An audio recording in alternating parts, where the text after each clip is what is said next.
I'm starting recording. Here we go. We're going right into this. We're gonna start. I don't Wait, know what are if we talking about? I've got plenty of ammo as far as shit I was working on. Feel free to So I have full throw in. reign to just throw in any random topic that comes to my mind after topics are dying. I mean topics that make sense for an off-road podcast. Yes. I'm talking about I've got pickles. plenty of ammo as far as like the You're talking Tacoma. about pickles? Yeah, dude. No pickles. Every off-road guy loves pickles. Okay, No, they don't. Yes, dude. Okay, fine, fine. Dolphins? Can I talk? Petty raccoon facts? No. Okay. All right. Petty raccoon facts might be a good one. Actually, I have a good raccoon fact that not a lot of people know about. Yeah, All so right. fuck you, Graham. Well, shut up. Here we go. Right. 3, 2, 1. Hey, welcome back to the Blue Collar Off-Road Podcast, episode 44. I'm Graham. I've got Cody, Luke, and Richie here. As always, we don't have a guest this week, but we've got a lot going on. I've got Field and Forest coming up next weekend. That's going to be fun. And then after that, we got Roush, and everybody is sort of prepping for that, or at least I am. None of you other fuckers are going. I'm going. Yeah, but you're not bringing your Well, rigs. That doesn't count. because I'm broke. Okay, leave me alone. Sorry. Not my fault that That's why you have a planned for Cherokee. the one The whole weekend point of I'm having a not Cherokee available. is cheap wheeling. Yeah, I guess Sorry, you're right. Richie. But I know. I get it. But I just cut you off. You were saying something. Who, me? Yeah. Oh, I was just saying, it's not my fault that you guys insist upon doing it on the one weekend I can't go. see, hey, okay, dude, bring it up with fucking Colin because I had this exact same problem because I always. Well, it's we were not that. sitting- It's a Curtis thing that we try to accommodate, right? Because it Oh, fuck doesn't make Curtis. sense for him to go on a fucking weekend trip that takes however long it takes for him to get there. It's like 11 plus hours or some shit. And Yeah, it's he's already. sorry, it's 11 and a half hours for him and it's 10 and a half for me. So, I thought he lives in Michigan. he does. So then, isn't Michigan like right there? Then there's Ohio and No. then Pennsylvania. Pennsylvania No. Pennsylvania's a Wrong way. long state. Hold and on, there's hold like on. a lot I gotta- of shit I in gotta the fact way. check this now, just like the last episode. Fact checker.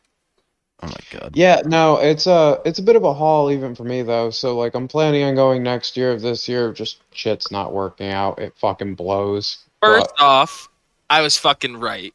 Being Michigan, Ohio, PA. Okay, wait, which Michigan is he on? The top left side or the close one to us? I believe he's on the Met, The, if the you will. Yeah, it Met? looks kind of like a Met. on the I've phone? never heard it described like that. No, Wait, Toronto's right fucking there, dude. I thought Toronto was way up. Yeah. nope. Oh, I'm No, Right there. it's right in the bottom of Alright. the mitt. Well, excellent geometry lesson. Geography. I know. That's why I said geometry. What's the Oh, capital of No, the, Ohio? the real geometry lesson was earlier. Yeah, dude, we did have. Ah. And they will hear it. They will hear. Oh, it. you're gonna put that in? The Yeah. aguile. The aguile. Yeah, okay. It'll make sense whenever Cody inputs that somewhere. It was a great conversation. Uh, Oh shit. but anyways, Richie, I know you were saying even though you're not going to Roush, you are still diligently working on your Jeep, unlike two other nuts who are also in here. Okay, I'm gonna stop you right there. You are giving me a little bit too much credit. Oh, there, shut guy. up! You just got to take the credit where it's due. First off, where's your Jeep, Graham? With you? It's in my Richie. parents' driveway. But, okay.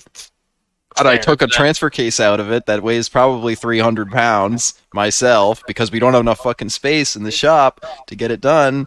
Fixed the problem in very quickly. That's I'll probably forget, but long story short, I forgot a snap ring on the main. Yeah, very dumb. That's why it was sliding around. It would pop out of gear. It was here we. Guess you're not going to miss it. I'm talking about it now. So the snap ring held the planetary and the input shaft up where it was supposed to be, and the planetaries have two sets of teeth on it and shifting it between low range and high range. That puts it on one of those sets of teeth, and it moves the planetaries, or it doesn't move them. And that's just how the magic works. Well, when it's sliding around in there, the only thing holding in place is the pressure from those teeth. And yeah, I'm surprised it didn't have any Didn't issues explode? other than the ones it was having on hills. Do I'm people surprised really it live- didn't. Sorry, go ahead. I'm surprised it didn't have issues like on the highway more so. Like I literally drove to North Carolina with that thing like that. Never had an issue. I didn't like after once I knew it was popping into gear bad. I kept my hand like nearby it, but on the way down there, never popped out. Not a single time. On the way back, it did. But Some of those hills out there are fucking motherfuckers. I know, that's why I was surprised. But yeah, that's a dirt Yeah, moment for fortunately, you. an easy fix. All the fluid looked good. Nothing looked like it was filled with metal. So I'm just gonna slap it back in, fill it back up, see how she does. Fucking send it. Mm-hmm. I still need to get Solid. a transmission jack to put that in. I think I'm gonna steal Collins, but I haven't done that yet. So we'll see. But anyways, Richie, we were talking about your Jeep and your problems. So I know you were having issues with it idling, and we talked back and forth about. It does it under load too. Not just at idle. It does it under load. Hmm. But it's still the same bouncing issue that I had at Badlands. I'd say O2 sensor, TPMS, just start fucking slot. Engine ground. He's got a laundry list of codes. Oh yeah, I do. But this past weekend, I changed out my battery terminals because both of them were cracked in half. That's good. I cleaned 3 or 4 engine grounds. I cleaned a bunch of my sensors and everything. I took them apart, sprayed everything down with contact cleaner, and it ran fucking perfectly for like 10 minutes. And it didn't. And I got pissed. But while I was doing that, I was like, I just started going through checking all my fluids and shit. I'm like, my radiator's fucking empty. Interesting. So I filled it up, start the Jeep up again, and it's like power squirting out of my thermostat housing. Like out of is it the Cherokees that have a little weep hole, or is that the GMCs, the 6.0s? I can't remember. One of them's when they start to fail, they have a little hole that drips fluid. I think that might be the 6.0 though. Yeah, no, that sounds it's heavy. straight out the side of the thermostat housing. Interesting. So I got to swap that this weekend. Those aren't that bad. It's the water pump that's it's not bad at all. It's like a solid hour and a half, 2-hour job, but you gotta pull like the power steering pump and all that shit off. Yeah, there's just a lot of shit covering it. And my idler pulley is wobbling like a mother. Well, that's a cheap and easy fix. Yep. Yeah, it's just annoying. Well, that's that general maintenance. I gotta look into it's the water pump thing's actually a good segue. My Jeep has had not bad overheating issues, but it's always run hot. Even it's been doing better actually since I did the I removed the precats and like you just cooled the engine bay down a little bit, but it still runs hot, and I don't think there's anything else I can do to modify the factory cooling system more so than how it is already.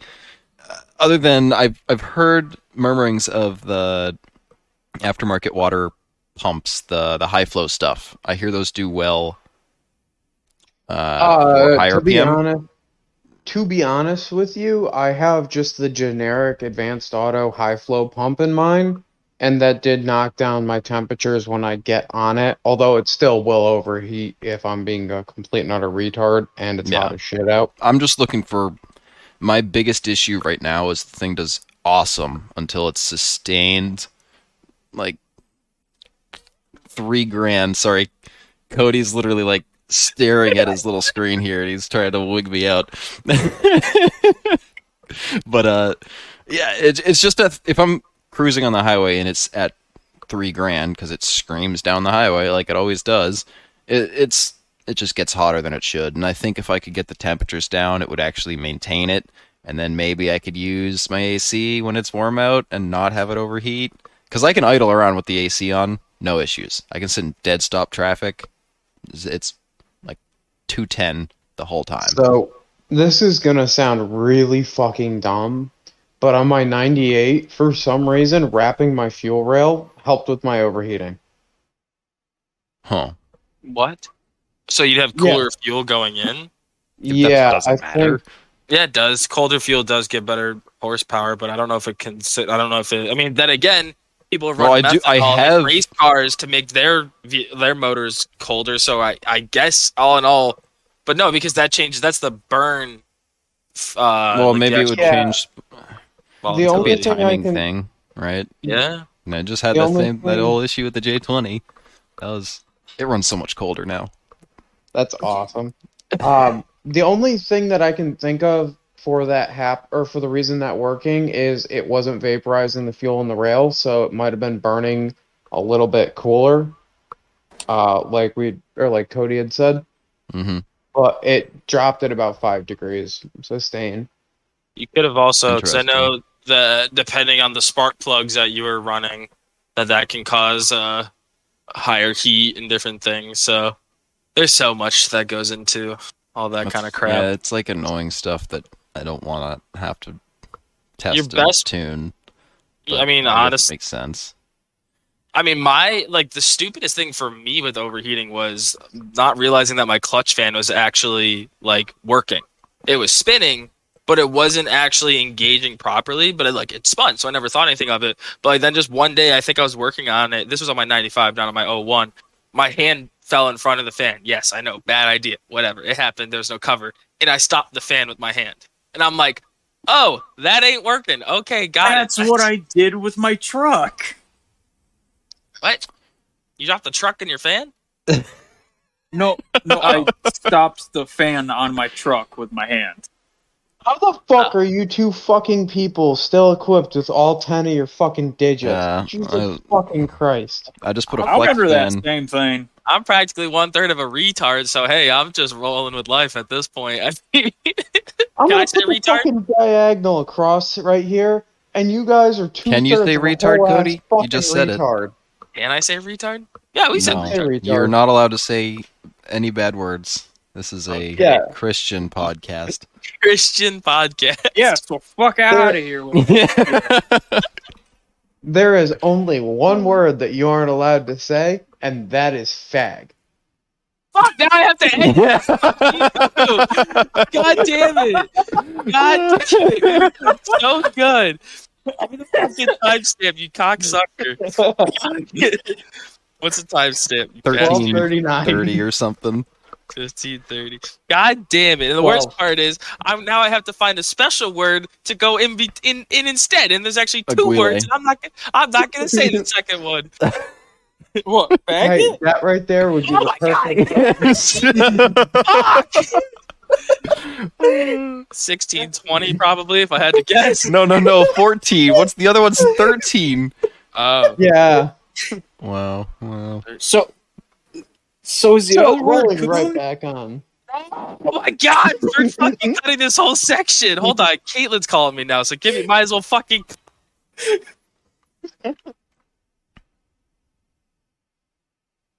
All right. Well, I think we can resume at this point. So, I'm sorry. where the fuck even were we? What's the timestamp? Because now I have to go all the way to here. 14:36. Stop asking for fucking timestamps. You're breaking like through the fourth wall of this podcast. This is no longer just a God, everything's staying in except for the bad parts. I hope you guys know. Perfect. That's fine. So we were talking about people sticking their hands. The second thing that Shut up. If you think you can't say it, don't say it. Not like I think I can say anything. you can't say any words. No words. Pinnacle. It's Pinnacle or Guile. Don't say it. That's the word. I'm going to say Guile. I'm a villain. All right, go ahead. Sorry. We're terrible. Yes. Yeah, we were talking about Your Jeep overheating? Yeah, but we were talking specifically about clutch fan. clutch fans and me and Cody being 2/3 of a retard or some shit like that for stopping shit with their hands. yeah, because you guys had bad clutch fans and saved your fingers by having bad clutch fans. Speaking of which, that reminds me. Richie, at the shop, there is a fan shroud. I'm going to have to grab that from the shop at some point in time when I'm up there. Because that was to go into the Jeep. Nope, totally not forgot allowed. about it. Unacceptable. Okay. Acceptabile. Oh shoot, that is also probably not helping me. My shroud is broken because Colin fucking broke it. Fuck you. Yep. It's not fully broken, but like the top piece that would save your fingers from getting caught in there is gone because Colin fucking snapped it. I kept that thing in immaculate condition. I give my Jeep to this kid to build the bumper, and he snaps it somehow. Why was he working in there? I don't know, but it is what it is. So I should probably get a new one.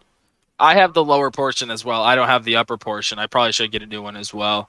But something that I don't know how we never had plans to talk about cooling, but fuck it, we're gonna roll right into it. We're steamrolling it. Fuck. It's a Cherokee. They have horrible engine bays for cooling anything, so there's any tips is fun. So, is there any dual rate electric fans? Because that's something that I really love about the clutch fans is that they increase RPM as the motor increases. So, if you're just sitting idling, the electric fan is staying still, but the clutch fan can change depending on how much throttle you use. Here's what I'm going to say about dual rate electric fans. And I hate to throw any company under the bus, but I had a dual rate electric fan that I put on the J20 to replace the existing one that was on it, which was just a single rate, not a crazy CFM. It was an 17 to 18 inch diameter. Many? It was one fan. One fan with dual or without rate. a shroud? I built a shroud for it. Okay, cool. All right, keep going now. I just had to get the whole... The shroud, yeah, so that's how it was. It could have been mounted to the shroud a little better, I will be honest, but that did not affect its failure. So this was last Thursday. I was driving the J20 all week because it was doing pretty good. Once I fixed the timing, got it running nice. The EFI actually knows what to do. It's not just trying to compensate for the horrible tune the thing had or the horrible timing on the thing.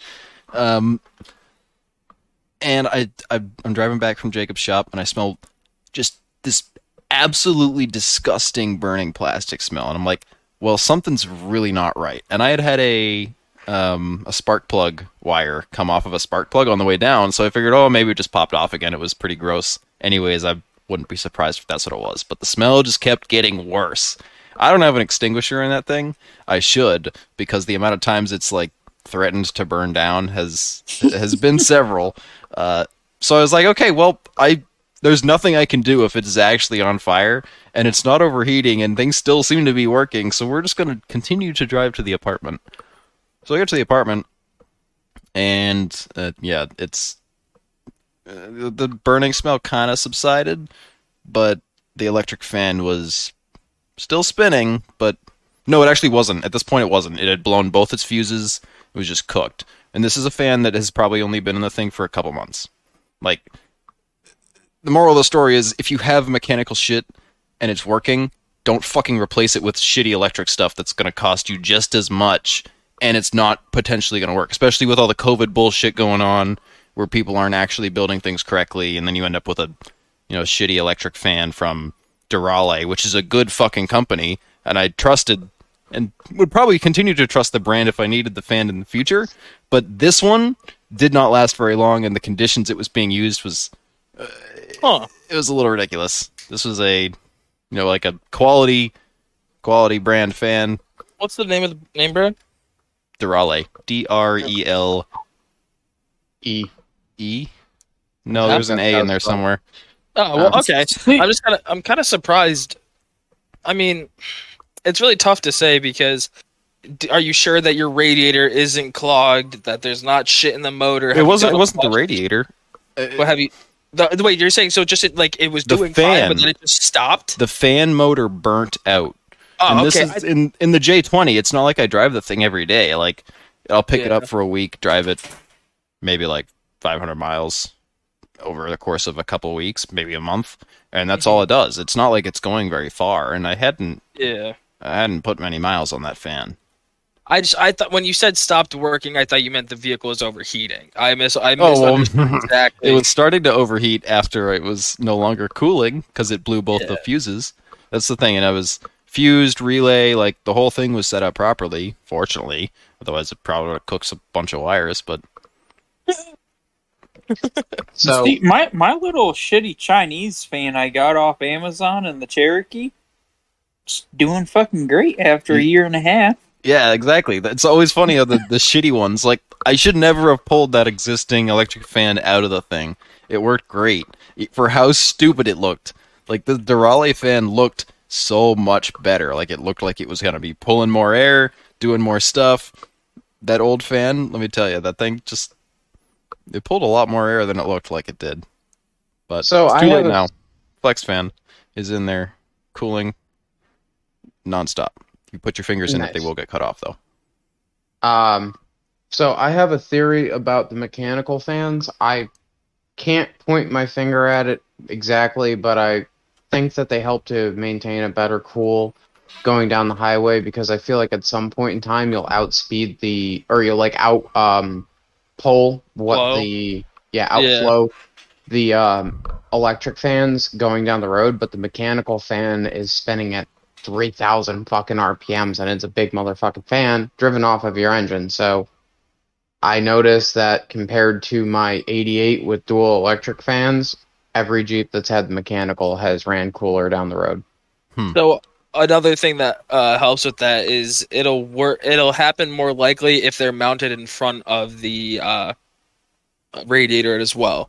When they're mounted in front, it'll stop a lot more airflow being forced through, like naturally forced through as you're driving, compared to behind it. Yep.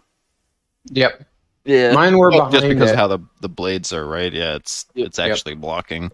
But not to mention, whoever in Jeep designed the fucking idea of putting coolant into a radiator and then tranny fluid into a fucking radiator. That's like every car. It's yeah, so that's every car. Dumb. It's the dumbest design I've ever heard of in my entire life. What are you talking about? Like, every car has okay, hold on. That's like no, you boiled... it's not a dumb... No. You're putting two hot fucking liquids into one fucking system, hoping that they both come out cool. Fuck out of here with that idea. That's stupid. Okay, well, here's the thing. Transmission fluid goes through a big ol' metal tube to get to the radiator. Now, me and Jacob were actually talking about this because we're working on the Bronco, trying to figure out how we're going to run the transmission lines. And he was saying, well, I could do rubber, but I want to do a hard line because all of the cooling, or not all of it, but a good chunk of cooling for the transmission happens in those metal lines. Because it's got to travel to the radiator, go and get either warmed up or cooled down. That's the other thing, is when you're starting the car's just warming up, engine's going to warm up faster than the transmission, I would assume, in most cases. It's going to heat that fluid up a little bit. Transmission will run better. Because the transmission does like not being cold. It likes being at a decent temperature. Yep. As far as I understand. Can confirm. So, I wouldn't know. I drive manuals wherever I can. It just seems dumb. Oh, God. I didn't realize my headset was falling off my face. It just seems like a dumb idea. Because I did notice that prior to... Like, when I had the normal radiator setup, which I don't even know how my Jeep did not leak everywhere. I don't know if you guys saw the photo of the radiator I took out of mine. It literally was scrunched and, like, bent at a total fucked up angle. I don't know. I literally have no idea. I did not see that picture. I'll try to. Aluminum has some really, really interesting metallic properties. It Yeah. doesn't like instant pokes, but it sometimes can deal with a good bend. Sorry. But yeah, we did a train, like a normal like out external tranny cooler for actually 7,500 GVW, and before I could not touch the tranny lines, like touching them against the radiator, like when they were on the radiator, they were fucking hot as hell. Now, in or out for the tranny cooler, I can put my hands onto it and they're completely cool. Well, do you have the cooler going? Is it top just to bottom? it's bypassed the radiator entirely? Yes. Okay, well that's not what you're supposed to do, but Well, guess what? It works in fucking... I'm sure it does. It That's works. what I've done.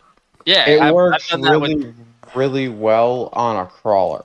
It does not work really, really well on something that you drive literally every fucking I where. mean, it probably works fine realistically, but it's not the right way to do it. You're also losing capacity that you could have because you're now cutting out a chunk of the cooling system. The factory cooling system is being removed. You're not adding to it, you're replacing it, which is not always the best thing to do. I gained capacity, Graham.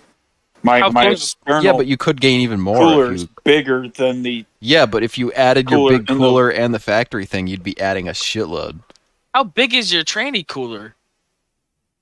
It's about as big as a normal sized transmission cooler, I'm sure. Yeah. You know, like What DVW? Like, or inches or anything like that? Because mine is probably 18 by 10, and it's sizable. But I wouldn't say that I gained capacity. you did. Mine's huge. Mine takes up half of the radiator, like on the in front of it. Jesus Christ! Yeah, fuck yeah. So I mean, you've gained capacity. And my plan is to swap that one to my power steering cooler and then place my tranny cooler, get like I don't need a 7,500 GVW for the tranny cooler. Okay, we know that. So I'm going to then do 90s onto it, run those two lines flat down, and then run the tranny cooler at like a 3,500 GVW, which is only like a 5 by 14 or so. So then put it vertical. This is on your So truck? I'm a huge fan of having more than you need, especially when you're talking about a crawler and you don't have like 538s and a doubler, because you end up working the shit out of the torque converter, and I would rather have the excess cooling capability. See, it's funny you say that, but I've never had a tranny problem.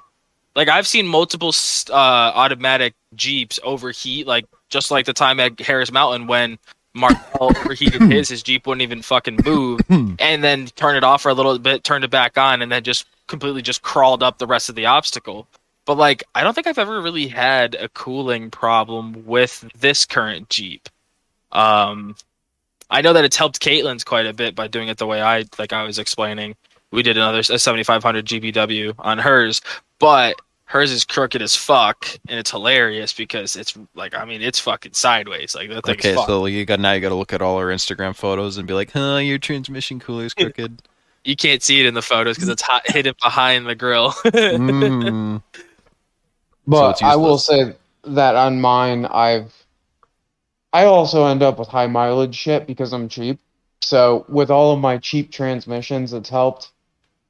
After I went to the big coolers, I never had a problem. Like, I had a 300,000 mile transmission in there that I bought off of Caleb's Spillane. And I ran that thing. It was fine until it got a cracked bell housing. Oh, wow. You don't So- need bell housings anyways. They're useless. Yeah, All they're they kind of do- nice. All they do is protect them. Who needs protection? And they mount it to the engine, you know. That's Yeah, kind of it's kind of important. like the glue that holds everything together, and it's That's kind what of nice when it zips are works. for. You don't need that. It's fine. No, I'm just kidding. How big was the crack of the bell housing? Oh, It was a spider web crack that went all the way around the outside of the bell housing and allowed the transmission to flex, which continued to kill the flex plate. oh, And I found that out Yeah. after the third or fourth flex plate. Yeah. I would have given up at number 2, probably. oh boy. It was one of those things where it was not like particularly visible and it wrapped all the way around. The only reason we found it was because we were shining a really bright light through the inspection cover with nothing under the support for the transfer case and like no cross member in the Jeep. Mhm. And we just saw like a very, very faint thing of light coming through the top. So, Yeah, Wow. we found the crack by accident. yeah. So that was fun. Although, fun fact, if you have a broken flex plate, it kind of sounds like a diesel that's knocking. Yes. Yep. Good. It also sounds like really bad bottom end Rod knock. Mm-hmm. That's the issue That's Oldsmobile how is me having. and Luke went to Roush the first time. Yeah, that was good. Was a flex plate that was in pieces. Speaking of Roush, I am bringing a Jeep to Roush. It's just 1/24th scale, okay? So fuck you, Graham. All right. I'll do every obstacle you can. God. All right, yeah. The cost basis for repair is also significantly cheaper. No, they're about the same. About the same. Right? I know we wheel XJs, and like, you know, if you're having a good day, you can find a set of Dana 30 shafts for like $25, but the rest of that stuff ain't that cheap. True. So, fuck. I literally just had something on my mind. Never mind. Somebody else go. We watched the IQ bubble light up and then just slowly dim out right there. It was there. Funny enough, I actually did an IQ test once, and it was a 128. So Not I've too bad. smart people. I paid $50 Is for that test too, so it's legit. Is that Like- even what's like a good score?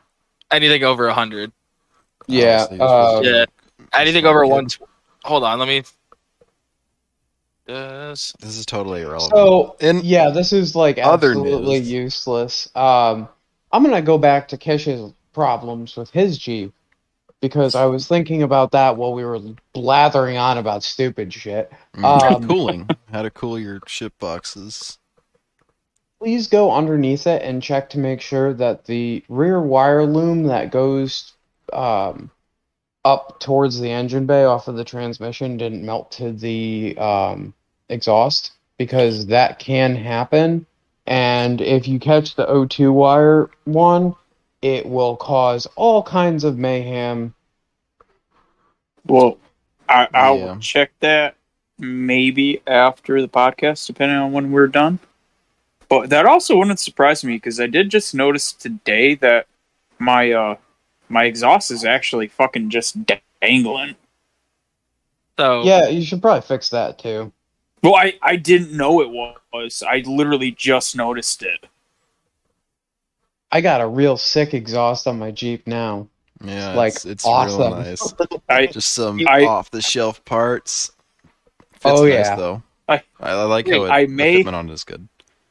I may or may not have only noticed it today because I tripped in my driveway and fell flat on my face.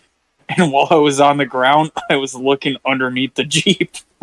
Sometimes I worry about you, especially because you have a kid. I Like- know. Dude. Well, you know, It's so exhausts fucking are one of those stupid. things that, as long as it's working, right? I don't trip and fall on my face and then look at it, but there'll be times when I just won't look at stuff and then roll under and be like, oh yeah, my muffler is now a flat sheet of metal. There's no muffler shape left to this. Might be time Excellent. for a new one. Hey, Break out your my old exhaust Sawzall. still does exhaust things, so I don't care. Exactly. It's a It crawler. doesn't do exhaust things. It has never It's a done crawler. exhaust things in the entire time that I have known you and known you to have that Jeep. It's always been cut off. Yeah, well, it's still cut off, but it does exhaust things, just cut off exhaust things. did he sing "Cut Off"? Cut off. Cut off. That's him using the Sawzall. Cut off. Oh, fuck. I did find that about so average is 85 to 100 for IQ, and 98%. Oh, so you're an above average kid. Right. 98% So why are you of driving a people have Cherokee? because I ate lead paint somewhere in there, and it just kind of led me down to this road. But 98% of people have a score below 130. So I'm so you're still in like the 98th chunk. I'm just a good guesser, okay? I'm just good at pressing C instead of A, B, or D, okay? Just throwing it out there. Sorry, I just had to fill that in because I was actually curious for my own well-being. So when do you plan on actually like putting your exhaust out of the Jeep, Richie? Or like pointing it at least away from the Jeep? What? Well, right now it is pointing away from the Jeep. It's pointing at the ground. Oh, well, that's fine, though. That's fine. I thought it was the exhaust is hanging that much that it's pointing at the ground. God. Oh, okay. That's scary. What? It's just one of those. Huh? How much exhaust is there? Does it end beyond the crossmember?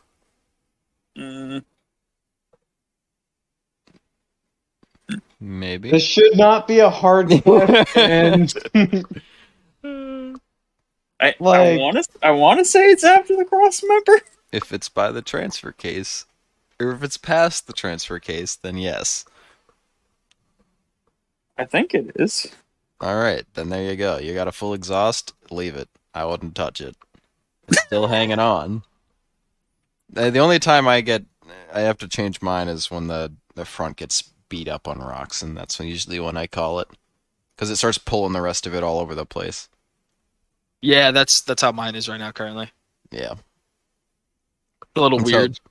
That's how the Tacoma we're working on is as well. It's like he was asking us. I mean, this is I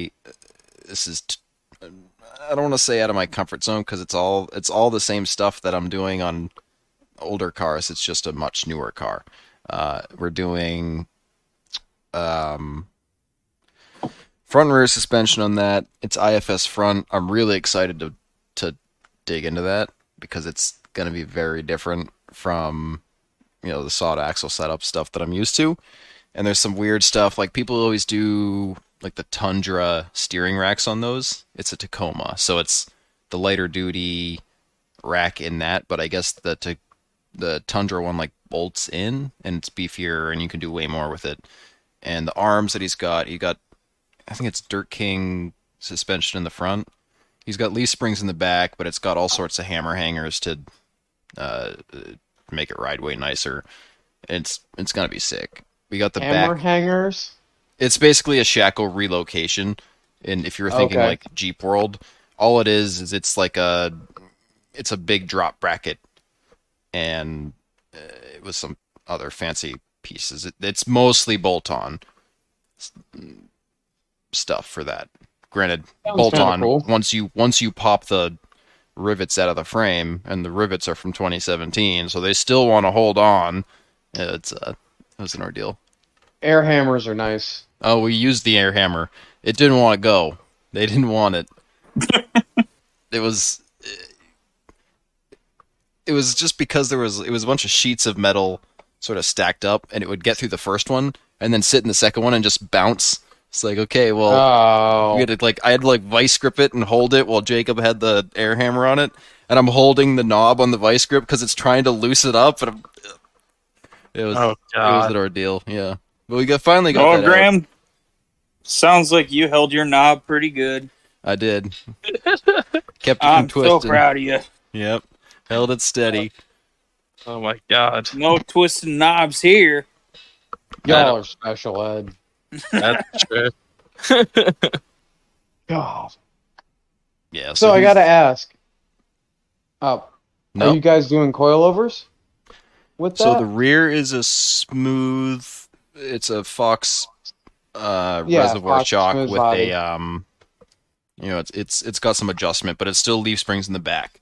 Granted, the leaf springs ride really nice. I don't know what brand they are, but noticeable improvement over the factory ones, and the guy seems to know what he's buying. That's the only reason I took this job, is because the guy knew exactly what he wanted and had all the parts in front of him. I went, saw his pile of parts, saw the truck. I was like, you have everything, you know what you want.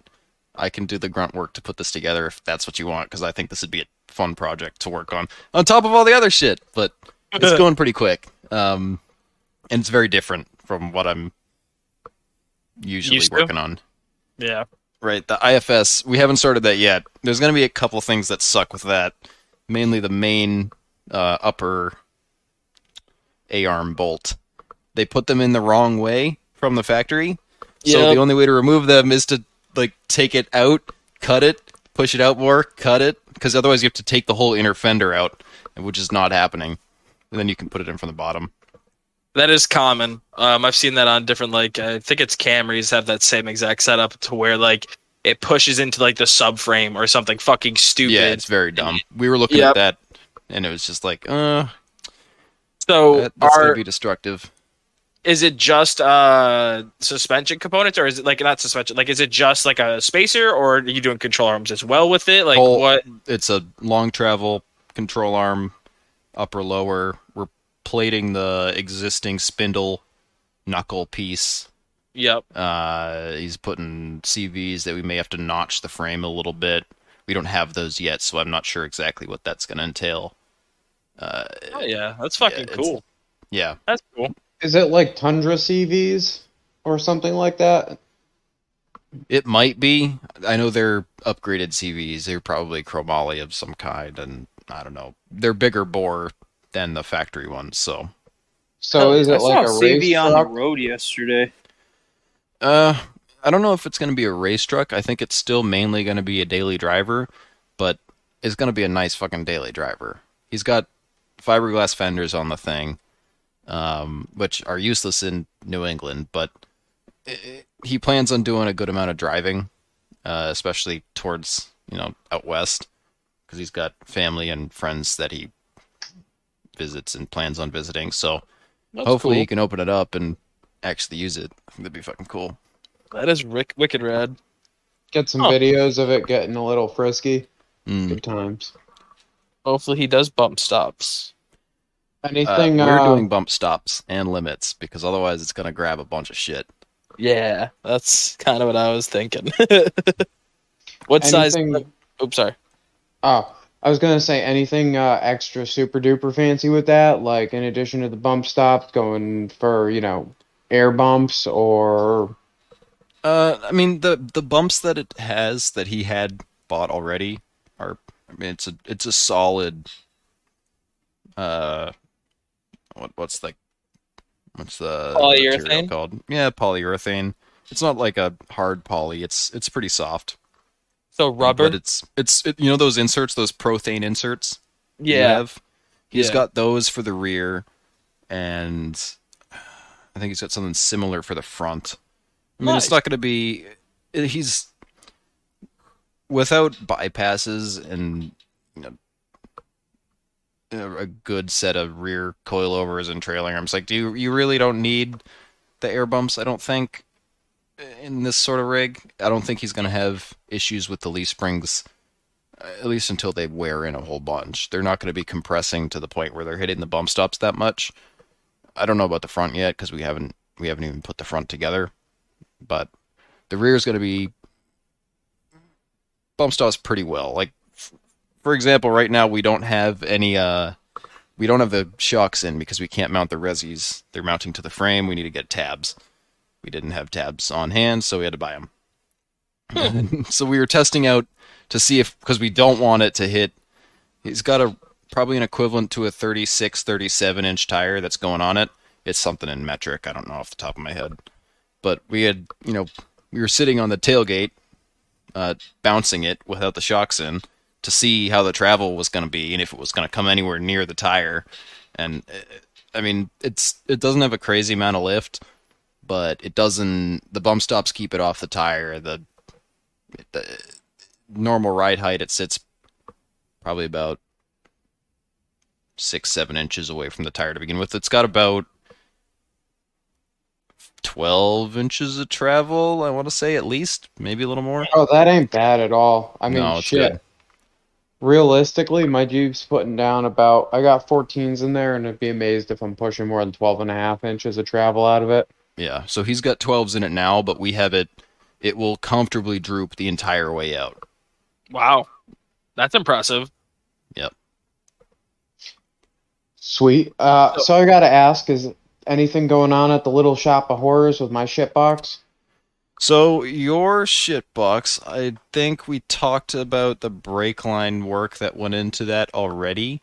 Maybe not That actually. looked fancy. I have not heard anything. Oh, okay. So Yeah. there's still more work I want to do on the brake lines. I have to take everything off and paint it all. Mainly, I'm waiting. I meant to go down to Richie's on Saturday or Sunday, but with the impending wimpy Hurricane. tornado hurricane thing, tornado with the horrible wimpy tornado. I just did it again. The horrible hurricane. Do you mean to say You're tropical really bad storm? at math. Yeah. Tropical storm. I just keep thinking of the chair getting blown over in that meme about Hurricane Henry. So I keep thinking, oh, wind is tornado. So that's why I keep saying that. I've been pissed on harder than it rained. Well, you should have told me to come down. Yeah, but You were still, like, oh, it's lame. But then you were like, but a tornado could touch down and I'd still call it lame. So I was like, that doesn't fucking... Does that mean it's safe or no? Whoa. Just because I'm going out and doing stuff doesn't mean anyone else should. It just means True. I'm an idiot. that is quite true. Yeah. We have already established the retardation that goes on there. I probably would have been fine. I don't think it would have been more than rain and a little bit of wind. But Oh, yeah. I will plan on getting that stuff sometime when I'm not slammed with other Roush. things. Roush and Whenever you have time, Graham. since Luke is not going to Roush confirmed, it's not something I'm stressing over. I would have liked to have it.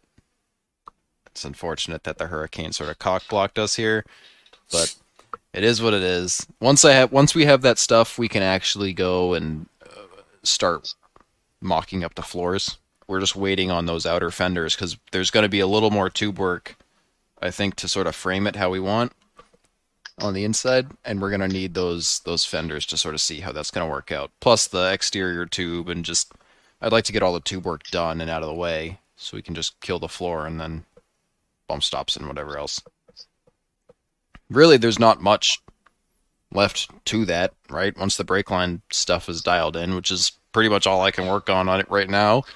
I got a pretty good idea, actually, from Mike Pambianco.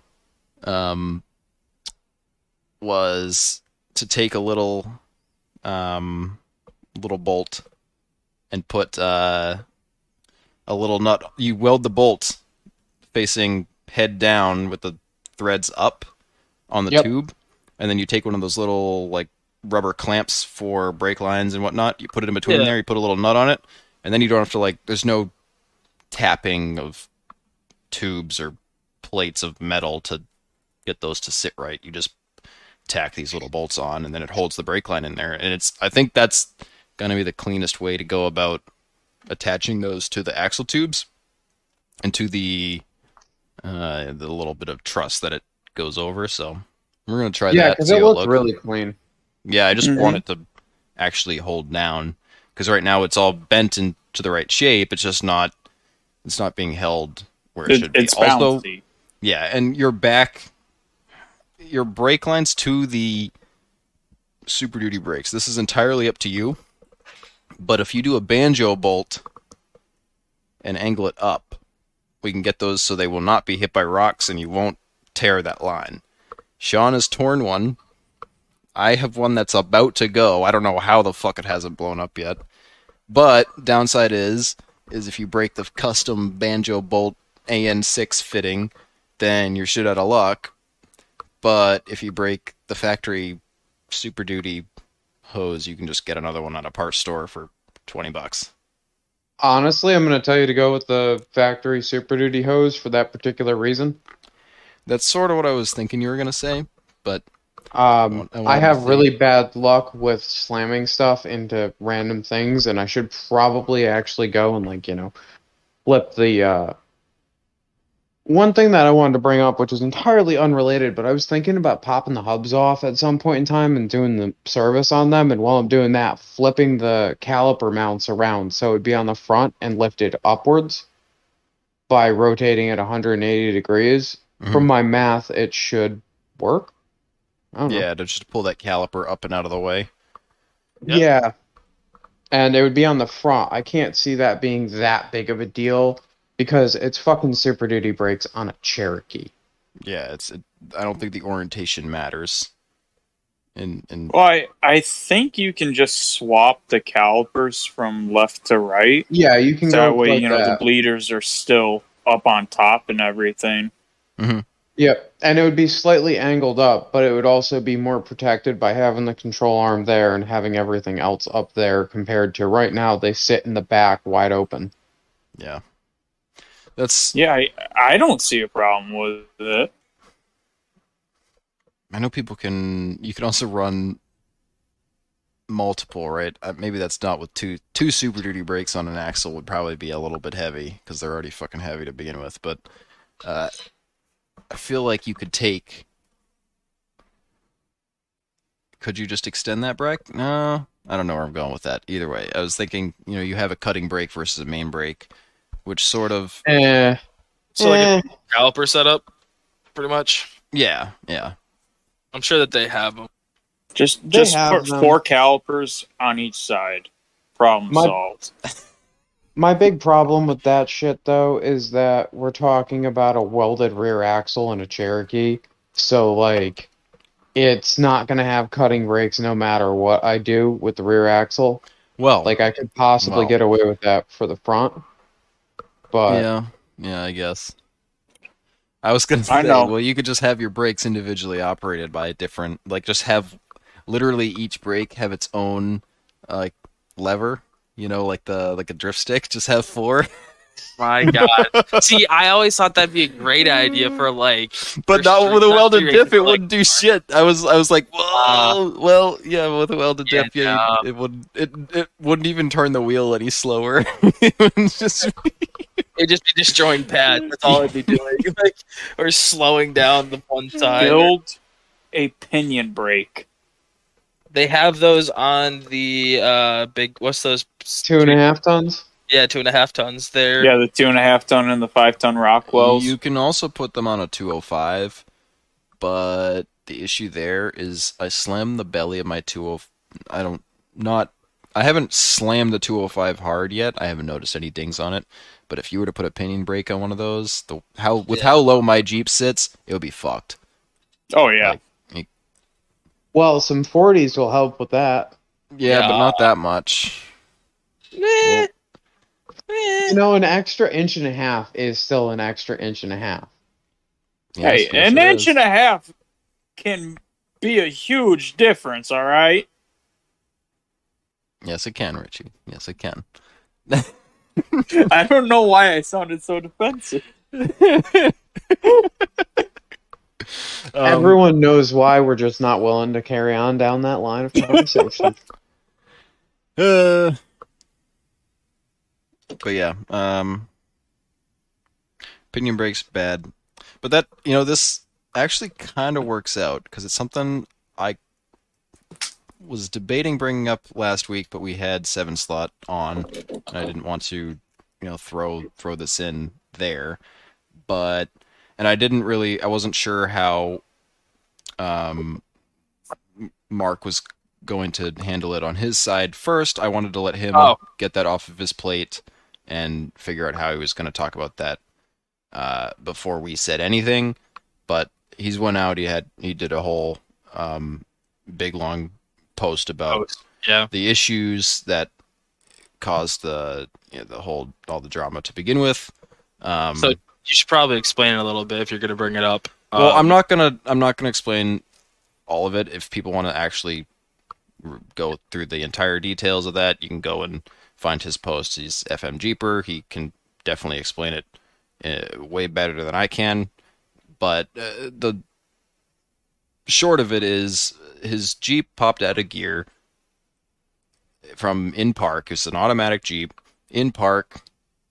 Thing was not moving. He had checked to make sure that this was not moving. He got out, walked about 5 paces down, and it popped out of gear and started rolling. And his kid was clipped by this thing and run over, and it could have been really serious. Fortunately, everyone was fine, from what I understand.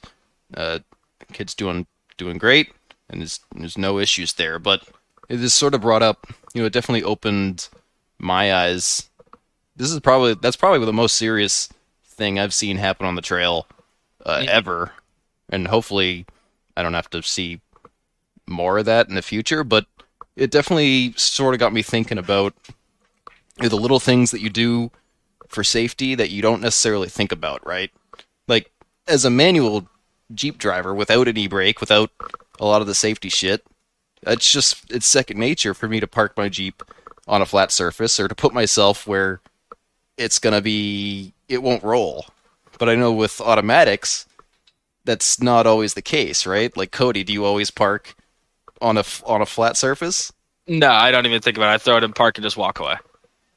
I mean, like, no, I guess, yeah, not at all. I just literally just put it in park and just, like, I don't think about it whatsoever. I just assume that the parking pin will hold it. Like, I don't. And as you said, it did open my eyes up to it as well. Like, I'm not gonna steamroll you, so you can go ahead and I'll kind of add my bit onto the end of what you're saying. Yeah, I mean, really, all I want to get at, I don't want to go into the details on that, but it's not my story to tell, really. Oh yeah, but I'd more like to just go into how what there are easy things we could have done in that scenario to prevent stuff like that from happening, right? And I talked with Mark about it. It was just having a chalk block, right? But you don't even need to go that far, honestly. I don't think I'd ever willingly know to get I don't think I would. Well, I mean, if you don't have chalk block, honestly, in a manual, right? Yep. If I'm on a steep ass hill, yep, and I'm in 4 low, which I am usually in 4 low. If I'm parking and I'm on a hill and I know it's like questionable whether it's going to stay in fucking gear, and I don't have a big ass rock or a big ass tree I can lean my Jeep against to kind of prop it so it won't pop out. There's times I've left it and it hasn't popped out of gear, but it's a tired 4.0, like it'll kind of creak and pop, and it doesn't always settle right away. So in situations like that where you don't have a rock, like if it's a difference between my Jeep popping out of gear and rolling someone over and hurting or really fucking up somebody or killing them, like I'd rather have the chalk block. Like, yeah, I mean, I get it, shit like that. It'd be so easy to do a line lock system like you have for the front brakes. Just literally setting it up so that way you use an electronic brake cylinder, even if whatever it may be, you just flip a switch, locks the brakes, you walk away. That's something that I have been looking into, and it seems to be that it's a pretty easy thing to do. Like, it's not a hard thing to find, it's not a hard thing to put in. It's just literally an inline fucking system. You put the brake line in, you put the other brake line in, and then you run the power to a switch, and when its power goes to it, it locks your brakes. When the power's off, it frees up the brakes. That, to me, would be a lot easier, just having like a big red switch on your dash that okay, there's a really good chance my Jeep can roll back, boop, shoop, pop it up, good to go. So, especially since you have an auto, and you're going to have the parking pole in general, I think having that electric... a mechanical one will be more reliable, I'm sure. I don't know how often Miguel listens to these, but if he's listening, he's going to be saying mechanical over electric, because the mechanical ones, right, you don't have to worry about, are you going to run out of power in the battery if you leave it for too long and then it pops out. Granted, in an automatic, it doesn't really matter, because hopefully you're still in park and it's not going to go anywhere. How long do you plan on my vehicle sitting in a spot that it could kill someone? I don't know, dude. We're not talking. Like, Mark's Jeep was not in a spot that I would have expected it to roll. Honestly, we've parked on steeper hills and had no issues. That's I gotcha.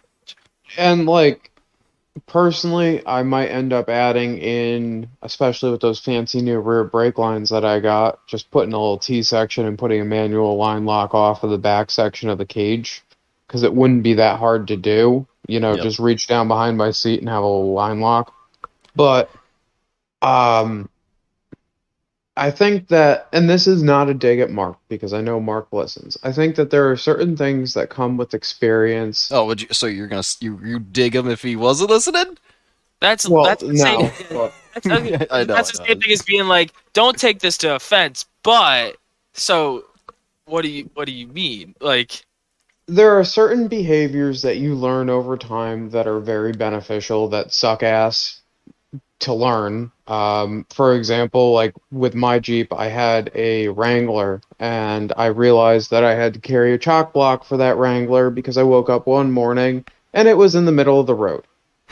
I had parked it at my mom's house, and it was a manual, so I just left it in gear, hopped out, and Richie knows exactly what Jeep I'm talking about, and he knows that I had the little fucking gay chalk block that was bright yellow, so I didn't forget it.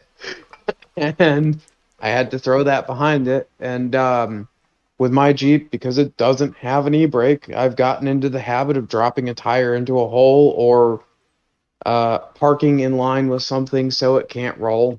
There's just shit that comes with, I okay. Now I get what you were saying. When you first started that sentence, I had no idea where you were going with it. But you're right. It does take. It takes. You need to have something happen to learn from it. It just sucks that this one happened the way it did. Yeah, It's kind of what you're getting at. Like the consequences of the fuck up were, like, I'd say, more. It wasn't. It was undeserving of the fuck up. Like 120%. No disagreement with that. And it's not like you just wake up in the morning and you go, oh shit, why is the ass end of my Jeep in a rural road where no one fucking drives anyway? Okay, cool. No problem. Let me just go fucking grab a chalk block. This was some serious fucking bullshit that I feel really bad for Mark and having it happen. Yeah. Also, but I think if the big takeaway is just to be conscious of where your shit's pointing and know your rig and keep it in 4 low. That was another thing. So I think the main reason it popped out was because it was in 4 high, and I mean, not to say that putting it in 4 low is going to make you're not going to need a chalk block, you're not going to need a line lock, and most people don't have issues, right? You don't have to normally worry about your Jeep popping out of gear, but still, anything else could have failed, and it could have, even in 4 low, and it's still rolling down, and if somebody's in the path, right, that's a problem. So I think the big takeaway is just know your shit and know how it's going to behave if you leave it on a hill, any hill for that matter, and just keep that shit in mind. And safety's, well, it's not always number one on everybody's mind. It's important. Bad shit can happen, and it's definitely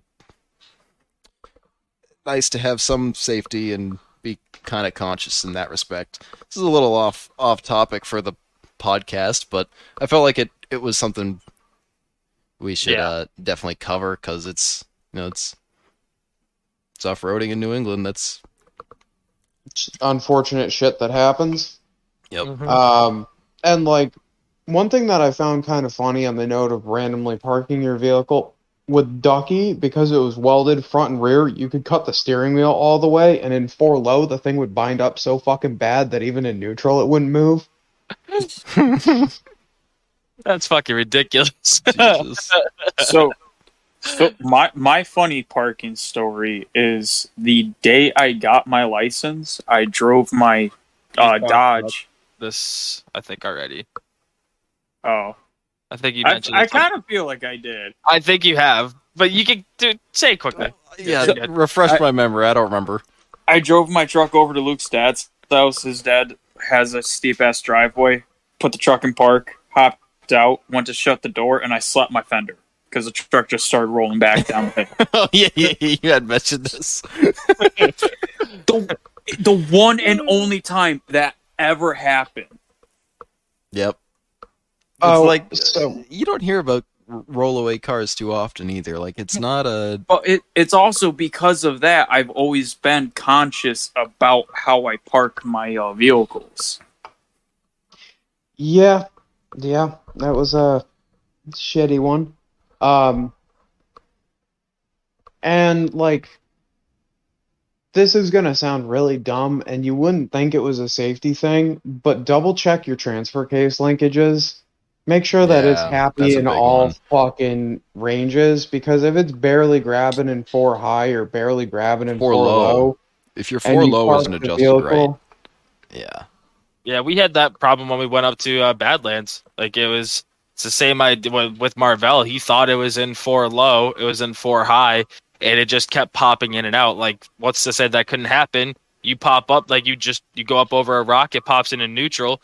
You have your foot on the brake, you throw it in park, you turn around, boop, it's in neutral. I mean, even Like- even with my transfer case bullshit with that whole planetary system moving back and forth, like that doesn't sit well with me. I mean, I've been putting it off because I don't want to.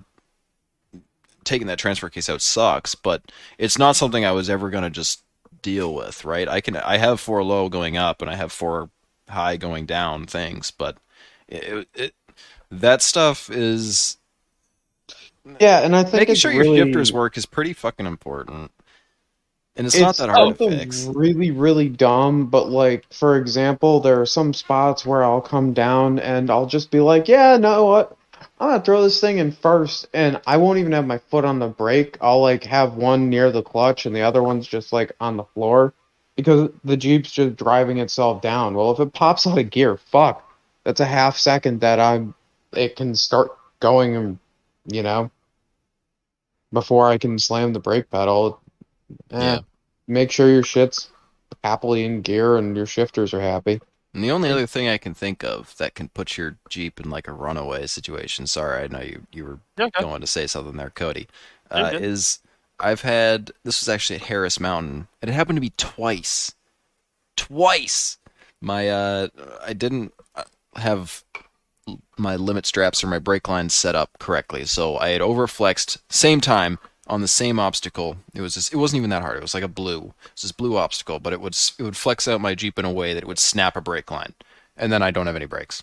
And when you're in a manual and you go and change gears and you don't expect the brakes to not work, you just roll right on back. And I bent a high lift, like literally. I put a remember 90-degree that. bend That's in how this that fucking happened? Yes, I lost brakes and my Jeep literally rolled back and slammed into a tree, just like Mark's did. Except I my didn't high know lift that's was my how bumper. that happened. And it, yeah. And it happened I twice. I knew you hit a tree. I just didn't know that was why. Yeah, it hurt. That was like it was rolled back pretty fast by the time I hit that tree.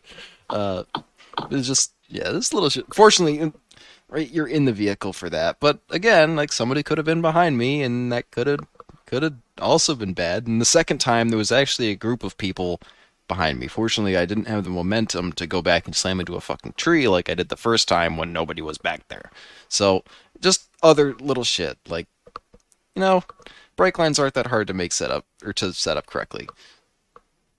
And it can. No, and they're one of those things where, like, whenever I buy a older Jeep, on every single older Jeep I have ever fucking bought at this point, except for my 88, which I know is the fucking dumbest thing, I replace the brakes, like, the whole fucking system when I buy it. Just because normally, if you're talking about a New England Cherokee, it's got rot box fucking lines. By the time that you get the lines taken care of, the master cylinder, when you actually can start building some fucking pressure because you got brand new brake components in there, that'll start to go in 3 to 4 months. So if you already got to bleed every fucking thing, why not just bleed every fucking thing? Yep. Buy once, cry once. Yeah, that's sort of what I did. I did that on my truck. I haven't done it on the J20, but the brake lines have been replaced, so I'm less concerned about that. The calipers are a little soft. I don't know what the deal is there. They must be seizing up, but it still brakes, and it's. But with the Jeep, I swapped those brake lines before I did anything. They were all rotted. So what I was gonna say is I've been doing a little bit of research on line locks, and because I know somebody's going to correct us based off of all the information that I just read, there is a large quantity of people who do not suggest using a line lock as an emergency brake due to the fact it should not be your one sole emergency brake. No, that's not what they're saying. No, you what they saying? kind of touched on it. Is that they are only pushing pressure when power is set to them. They are not they're not open when power is on. So, in the chance that it has a short or stops working, it could easily just fucking let go and walk away. It's just it's a little switch. There's not a lot of voltage involved. So I think for what we want to use them for, I think it would work. And the problem is I would probably still use it as an emergency brake like a dummy. But I also have I think for an automatic vehicle it would be okay to use something like this, because on flat ground you just put it in park, don't think about it. For somebody who's using a line lock in a manual as an emergency brake, I could definitely see where this would be a really fucking bad idea. Yeah, because it could give a false promise or something. It's false confidence in something that isn't necessarily going to hold. That being said, now being able to put the line lock on while I'm on only slightly not straight ground, and while the thing's running, so I can keep it from moving, because I've done that a couple times. And it's actually the couple times after we had it hooked up that it was at the shop, right? The floor of the shop is level, but the road right outside, right, will pull things out and pull other things in, right? My Jeep would always have to be a turn it off, put it in gear so it doesn't roll away. And I mean, most of you have been there, right? It's not a hilly area, but it's enough that it'll roll away. Your shit would definitely roll. Yeah, so being able to leave it running, you just hit that button, right? It's not going anywhere, right? For the minute that I'm leaving it. And worst case, it does start rolling away slowly. Is yours you have to hold the button? No, it's a switch. It's a switch. Okay, so a lot of the ones that I've been seeing are... And it does hold pressure, so it's... I was messing with it, so it's leaking right now, so it leaks down a little bit, which is another issue. So if you have a leak, it's not going to hold pressure. But initially when we had it set up, it was not leaking, and it was holding pressure, and I could, do a burnout with it, and it would hold pressure. So it was working well enough. That being said, mechanical one or one of those drift ones, I think, can you lock those in place? I think it depends on which one you go with. That would be the way to go. I've that never is seen lock. If you, most people use bungee cords. So. There's a couple of the drift style ones, like the higher end ones, that are about $290 to $500, where they have a pin that you can push through, and it will lock pressure on. Honestly, I would probably go with one of the super high pressure ball valves out there that are in the correct fitting sizes. That's what for mechanical. That's what I'm seeing. Because I know, big name Cherokee guy Nick LeBlanc he swapped out his line lock for one of those drift sticks because it holds pressure better. Yeah, that was a more recent thing that he did to his Jeep. Oh, yeah. So this one that I'm seeing here, you can lock. It's just as simple as this side piece slides forward, and then there's a little lock mechanism that you can pull up. Look at that. The only problem is I wouldn't trust a drum setup to hold as much pressure as you like. Actually, here's a fucking what do you visual. Mean? Is that pulling a mechanical? This is a mechanical, yeah. So it'd be this doesn't come with the master, but it's literally just a master. But this you need for something like this. This isn't an inline brake system. This is set up to be on a dual caliper setup. So this would be its own. This would have its own master, its own reservoir set to two different caliper or two different calipers on each side. So when you pull it, it locks the front instead of the rear ones, or vice versa. So this would work in a dual caliper setup, but I couldn't imagine this working in a an inline system. Well, I've seen the masters where they have an inline master where it's got a check valve in it, so it won't go back. Yeah, I don't know enough about how those work. I'm not a drift kid, I've done a little bit of research on these before. And that's because like I was thinking about doing one of these, but I wouldn't put them on my fucking 44 rear drums. Like fuck that. That'd be a holy shit. Nah, That's but if you got $600. some, oh Jeez. yeah, they get Jeez. up there. Yeah, But Yeah, if that's you a got little a pricey. set of, 10.5 drum or 10.5 discs, not drums. I'm sorry. I I would. wish you could get the drum brake on a 10.5 to work. Off one of those why am I forgetting what it's called? Uh, brake cylinders for drum Yeah, brakes, right? That'd be kind of cool. Then you could just have a dual hydraulic system instead of having to deal with the fucking cables, because those just don't last long in an off-road environment. I Although, have them in my truck and whatnot, but like even the e-brake in my truck, since I've had it, has been anemic as fuck. huh? It doesn't have So to do much though. It just has to slow. Like, and if you're at a stop, hold it at a stop. I'm not. It doesn't need to. It doesn't have to be anything crazy. It's probably actually better that it's not insane, just enough. So I don't know. I've got an e-brake kit. Maybe I throw that on the 10.5. Just totally bypass the line lock shit. You just put an extra stress on a hydraulic system that, if it's a rot box Cherokee, it's just gonna fail anyways. So I think I'm gonna go with one still though, just for the simplicity of how easy it would be to do it.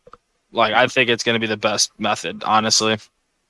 Because I'm only going to use it every once in a while. Just find one that's in line for the front brakes when I'm on a hill that I feel it could even remotely, like, or if I'm in front or anything like that. Like, flip a switch really quick while the Jeep's running, walk away. I know that it's in park with also an e-brake. yeah, I'm not that concerned enough that I'm going to diddle daddle with a fucking fixing your e-brakes. Yeah, I have all the stuff, which is stupid, but it's also just for $70 to be able to just Well, fucking the cut new the new Cherokee style of e-brake also is so stupid. The way they run those lines is just it's not good at all, Yeah. right? Looking at this 2017 Tacoma, go back to this thing. The e-brake lines on this thing, they're set up nice. We're talking this, with the lift, with all the work done to it. The e-brake lines, they're barely they're flexing, but they move with the leaf spring. Like it's actually a little above the leaf spring, so it's protected. I don't know where the hell it tucks up underneath on the frame once it's in there, but the way they have them on both sides, it's protected from rocks and shit.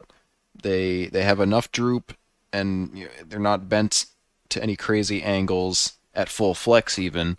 So I mean, you could do it right with a leaf spring. I don't know if you could do it with a 4-link. It'd be trickier with a 4-link, but with the leaf springs, you can definitely do it. That being said, the new Cherokees have that one line, the long line that runs like they both come from one side and one goes over the top. That I don't think that works. And then the other one's way too fucking short because the junction block is too close to the back. Which is like, yeah, I feel like that's most people's problems with that shit, and that's why they always get cut. mine got cut off for that particular reason, and then I was doing stiffeners and it broke a bolt in the frame rail, and I just couldn't be bothered to give a fuck. Mine was on there until a rock smashed it and ripped it all off. Like, shredded the entire e-brake system, and it was just... Well, it wasn't not to even there mention, anymore. when you've got friends like Graham that literally drive by Braille and manage to find the biggest rock that will physically roll underneath the vehicle, it just ain't gonna last like you were talking about. Yeah, especially when it's hanging down right below the frame rail, which already gets beat to shit. Like, that sheet metal and those wires aren't lasting. It's got to be tucked up more. Interesting. Yeah, those boxes just aren't. I don't know. Wait. I have like I said, I have like a custom e-brake kit that I've been sitting on for probably like a year and a half. I may try to figure something out with that. I just realized something. What? The front of a Jeep, the two brakes that leave the master, they're separated. Yes. So if this is an inline for the front, this should be a pain in the ass because it would have to. How would I? You'd have to modify it to use a single brake line for the front. I don't know how exactly you do that. I think So if you'd you need have, an ABS block. yeah, ABS blocks are like that. I may even have one. Because on From my Ducky. ABS setup, what I did is I just teed it. I know that's not what you're supposed to do, but mine's just teed. So could I use only one output and then just block off? Because I No, Because the you pressure. would, proportioning valve doesn't. I don't think that's how that works. You can't Yeah. just go before Yeah. the block. So I'd have to do 2. Yeah, which should be Fuck. or you- annoying. Fuck. Which one did you end up getting? I have For an what? extra line lock. I got 2 I of don't. them. I didn't get one yet. I've been looking at these Jag ones. There's like Jag because ones, okay. it's the only one that has like an inline that like comes in through the top and then exits with 2 outputs on bottom. So it would your input would be this and then your output would be 2 like on this side. And the way that they kind of have it on here is that it would go underneath the master as the 1 output and then the 2, or the 1 input and then the 2 outputs. So I don't know. I'd have to. I think Well, I'm gonna most do of a these lot are more done in for like a drag racing application, right? So they Correct. can lock the front tires and heat them up, heat Correct. the back ones up. So it's I don't know. I don't know either. I'm gonna have to do a lot more research than I fucking thought. Unless somebody on the podcast has done one of these before and has a really good idea on what to do, definitely let it hit us up on Instagram and let us know, because I have Help no Cody fucking- do less work. No. I'm just saying, if somebody's done it before, then cool, give me a little bit of insight. But for now, I'm just gonna have to Yeah, ask I know. around I'm just and teasing. maybe I'll ask in Gillingham, New England or something and see if one of those idiots has done it. Because I got no fucking idea. You always But just this put comes with 2. It's got a cute Just little put 2 light of though. them. So like I'll have like an idiot light that'll be like, press the button, you idiot. I could get a little cute sticker that says it. If the lights are blinking, don't go a moving or something. Like if the Mine's lights got a on. little green light too. It's green. Green Oh, really? does not mean go in this scenario. It's actually it means stop.